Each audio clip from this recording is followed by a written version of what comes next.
Toby the Tram Engine by the Reverend W. Awdry. Dear friends, poor Thomas has been in trouble, so the Fat Controller asked Toby to come and run the branch line. Thomas and Toby are very good friends. Toby is a funny little engine with a queer shape. He works very hard and we are fond of him. We hope you will like him too. The author. Toby and the Stout Gentleman. Toby is a tram engine. He is short and sturdy. He has cowcatchers and side plates and doesn't look like a steam engine at all. He takes trucks from farms and factories to the main line, and the big engines take them to London and elsewhere. His tram line runs along roads and through fields and villages. Toby rings his bell cheerfully to everyone he meets. He has a coach named Henrietta who has seen better days. She complains because she has few passengers.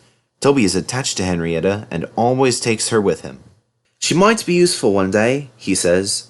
It's not fair at all, grumbles Henrietta as the buses roar past full of passengers. She remembers that she used to be full and 9 trucks would rattle behind her. Now there are only 3 or 4, for the farms and factories send their goods mostly by lorry. Toby is always careful on the road. The cars, buses, and lorries often have accidents. Toby hasn't had an accident for years, but the buses are crowded and Henrietta is empty. I can't understand it, says Toby the Tram Engine. People come to see Toby, but they come by bus. They stare at him. Isn't he quaint, they say and laugh. They make him so cross. One day, a car stopped close by, and a little boy jumped out. Come on, Bridget, he called to his sister, and together they ran across to Toby. 2 ladies and a stout gentleman followed. The gentleman looked important, but nice. The children ran back. Come on, grandfather, do look at this engine. And seizing his hands, they almost dragged him along. That's a tram engine, Stephen, said the stout gentleman. Is it electric? Asked Bridget. Whoosh, hissed Toby crossly. Shh, said her brother. You've offended him. But trams are electric, aren't they? They are mostly, the stout gentleman answered, but this is a steam tram. May we go in it, grandfather, please? The guard had begun to blow his whistle. Stop, said the stout gentleman and raised his hand. The guard, surprised, opened his mouth and the whistle fell out. While he was picking it up, they all scrambled into Henrietta. Hip, hip, hooray, chanted Henrietta, and she rattled happily behind. Toby did not sing. Electric indeed, he snorted. He was very hurt. The stout gentleman and his family got out at the junction, but waited for Toby to take them back to their car. What is your name? Asked the stout gentleman. Toby, sir. Thank you, Toby, for a very nice ride. Thank you, sir, said Toby politely. He felt better now. This gentleman, he thought, is a gentleman who knows how to speak to engines. The children came every day for a fortnight. Sometimes they rode with the guard, sometimes in empty trucks, and on the last day of all, the driver invited them into his cab. All were sorry when they had to go away. Stephen and Bridget said thank you to Toby, his driver, his fireman, and the guard. The stout gentleman gave them all a present. Peep, peep, peep, peep, whistled Toby. Come again soon. We will, called the children, and they waved till Toby was out of sight. The months passed. Toby had few trucks and fewer passengers. Our last day, Toby, said his driver sadly one morning. The manager says we must close tomorrow. That day, Henrietta had more passengers than she could manage. They rode in the trucks and crowded in the brake van, and the guard hadn't enough tickets to go around. The passengers joked and sang, but Toby and his driver wished they wouldn't. Goodbye, Toby, said the passengers afterwards. We are sorry your line is closing down. So am I, said Toby sadly. The last passenger left the station, and Toby puffed away to his shed. Nobody wants me, he thought, and went unhappily to sleep. Next morning, the shed was flung open, and he woke with a start to see his fireman doing a jig outside. His driver, excited, waved a piece of paper. Wake up, Toby, they shouted, and listen to this. It's a letter from the stout gentleman. Toby listened and, but I mustn't tell you any more, or I should spoil the next story. Thomas in trouble. There is a line to a quarry at the end of Thomas's branch. It goes for some distance along the road. Thomas was always very careful here in case anyone was coming. Peep, peep, peep, he whistled. Then the people got out of the way, and he puffed slowly along with his trucks rumbling behind him. Early one morning, there was no one on the road, but a large policeman was sitting on the grass close to the line. He was shaking a stone from his boot. Thomas liked policemen. He had been a great friend of the constable who used to live in the village, but he had just retired. Thomas expected that the new constable would be friendly too. Peep, peep, he whistled. Good morning. The policeman jumped and dropped his boot. He scrambled up and hopped round on one leg till he was facing Thomas. Thomas was sorry to see that he didn't look friendly at all. He was red in the face and very cross. The policeman wobbled about trying to keep his balance. Disgraceful, he spluttered. I didn't sleep a wink last night. It was so quiet and now engines come whistling suddenly behind me. My first day in the country, too. He picked up his boot and hopped over to Thomas. I'm sorry, sir, said Thomas. I only said good morning. The policeman grunted and, leaning against Thomas's buffer, he put his boot on. He drew himself up and pointed to Thomas. Where's your cowcatcher? He asked accusingly. But I don't catch cows, sir. Don't be funny, snapped the policeman. He looked at Thomas's wheels. No side plates either. And he wrote in his notebook. Engines going on public roads must have their wheels covered and a cowcatcher in front. You haven't, so you are dangerous to the public. Rubbish, said his driver. We've been along here hundreds of times and never had an accident. That makes it worse, the policeman answered. He wrote regular lawbreaker in his book. Thomas puffed sadly away. The fat controller was having breakfast. He was eating toast and marmalade. He had the newspaper open in front of him, and his wife had just given him some more coffee. The butler knocked and came in. Excuse me, sir. You are wanted on the telephone. Bother that telephone, said the fat controller. I'm sorry, my dear, he said a few minutes later. Thomas is in trouble with the police, and I must go at once. He gulped down his coffee and hurried from the room. At the junction, Thomas's driver told the fat controller what had happened. Dangerous to the public indeed. We'll see about that. And he climbed grimly into Annie the coach. The policeman was on the platform at the other end. The fat controller spoke to him at once, and a crowd collected to listen. Other policemen came to see what was happening, and the fat controller argued with him too, but it was no good. The law is the law, they said, and we can't change it. The fat controller felt exhausted. He mopped his face. I'm sorry, driver, he said. It's no use arguing with policemen. We will have to make those cowcatcher things for Thomas, I suppose. Everyone will laugh, sir, said Thomas sadly. They'll say I look like a tram. The fat controller stared. Then he laughed. Well done, Thomas. Why didn't I think of it before? We want a tram engine. When I was on my holiday, I met a nice little engine called Toby. He hasn't enough work to do and needs a change. I'll write to his controller at once. A few days later, Toby arrived. That's a good engine, said the fat controller. I see you've brought Henrietta. You don't mind, do you, sir? Asked Toby anxiously. The station master wanted to use her as a hen house, and that would never do. No, indeed, said the fat controller gravely. We couldn't allow that. Toby made the trucks behave even better than Thomas did. At first, Thomas was jealous, but he was so pleased when Toby rang his bell and made the policeman jump that they have been firm friends ever since. Dirty objects. Toby and Henrietta take the workmen to the quarry every morning.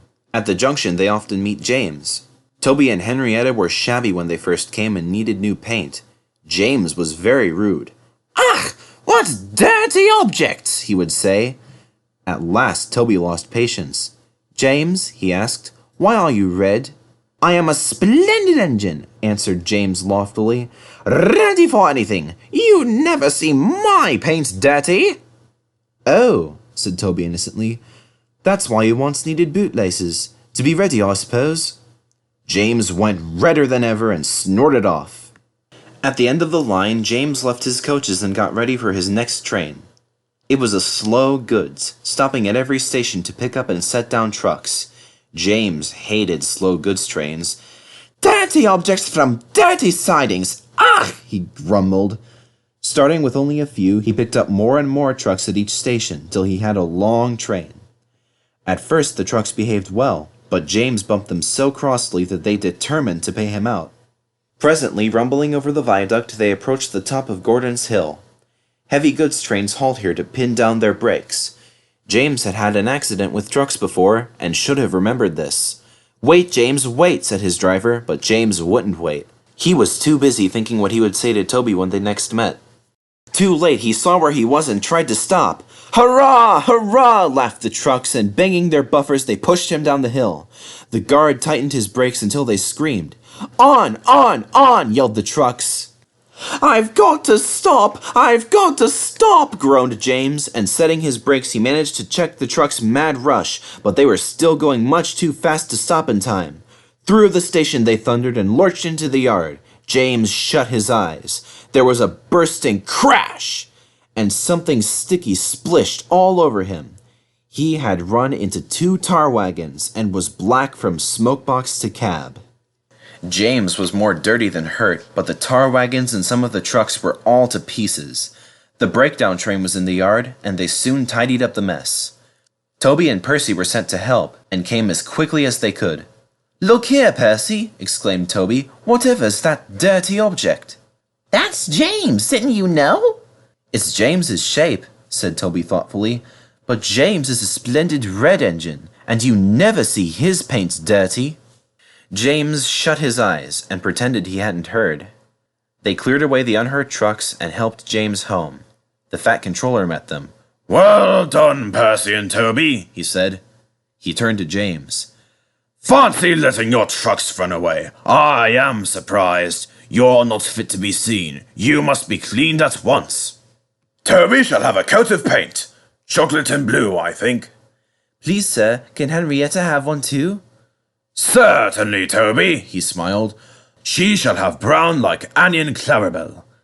"Oh, thank you, sir. She will be pleased." Toby ran home happily to tell her the news. Mrs. Kindly's Christmas. It was nearly Christmas. Annie and Clarabelle were packed full of people and parcels. Thomas was having very hard work. Come on, he puffed. "We're feeling so full," grumbled the coaches. Thomas looked at the hill ahead. Can I do it? Can I do it? He puffed anxiously. Suddenly, he saw a handkerchief waving from a cottage window. He felt better at once. Yes, I can! Yes, I can! He puffed bravely. He pulled his hardest and was soon through the tunnel and resting in the station. That was Mrs. Kindly who waved to you, Thomas, his driver told him. She has to stay in bed all day. Poor lady, said Thomas. I am sorry for her. Engines have heavy loads at Christmas time, but Thomas and Toby didn't mind the hard work when they saw Mrs. Kindly waving. But then it began to rain. It rained for days and days. Thomas didn't like it, nor did his driver. Off we go, Thomas, he would say. Pull hard and get home quickly. Mrs. Kindly won't wave today. But whether she waved or not, they always whistled when they passed the little lonely cottage. Its white walls stood out against the dark background of the hills. "Hello!" exclaimed Thomas's fireman one day. "Look at that!" The driver came across the cab. "Something's wrong there," he said. Hanging, flapping, and bedraggled from a window of the cottage was something that looked like a large red flag. "Mrs. Kindly needs help, I expect," said the driver, and put on the brakes. Thomas gently stopped. The guard came squelching through the rain up to Thomas's cab, and the driver pointed to the flag. "See if a doctor's on the train and ask him to go to the cottage. Then walk back to the station and tell them we've stopped." The fireman went to see if the line was clear in front. 2 passengers left the train and climbed to the cottage. Then the fireman returned. "We'll back down to the station," said the driver, "so that Thomas can get a good start." "We shan't get up the hill," the fireman answered. "Come and see what's happened." They walked along the line round the bend. "Jiminy Christmas!" exclaimed the driver. "Go back to the train. I'm going to the cottage." He found the doctor with Mrs. Kindly. "Silly of me to faint," she said. "You saw the red dressing gown? You're all safe?" asked Mrs. Kindly. "Yes," smiled the driver. "I've come to thank you. There was a landslide in the cutting, doctor, and Mrs. Kindly saw it from her window and stopped us. She's saved our lives." God bless you, ma'am, said the driver, and tiptoed from the room. They cleared the line by Christmas Day, and the sun shone as a special train puffed up from the junction. First came Toby, then Thomas with Annie and Clarabelle, and last of all, but very pleased at being allowed to come, was Henrietta. The Fat Controller was there, and lots of other people who wanted to say thank you to Mrs. Kindly. Peep, peep, peep, peep! Happy Christmas! Whistled the engines as they reached the place. The people got out and climbed to the cottage. Thomas and Toby wished they could go too. Mrs. Kindly's husband met them at the door. The Fat Controller, Thomas's driver, fireman, and guard went upstairs, while the others stood in the sunshine below the window. The driver gave her a new dressing gown to replace the one spoilt by the rain. The guard brought her some grapes, and the fireman gave her some woolly slippers and promised to bring some coal as a present from Thomas next time they passed. Mrs. Kindly was very pleased with her presents. You are very good to me, she said. The passengers and I, said the Fat Controller, hope you'll accept these tickets to the South Coast, Mrs. Kindly, and get really well in the sunshine. We cannot thank you enough for preventing that accident. I hope we have not tired you. Goodbye, and a happy Christmas. Then, going quietly downstairs, they joined the group outside the window and sang some carols before returning to the train. Mrs. Kindly is now at Bournemouth, getting better every day, and Thomas and Toby are looking forward to the time when they can welcome her home.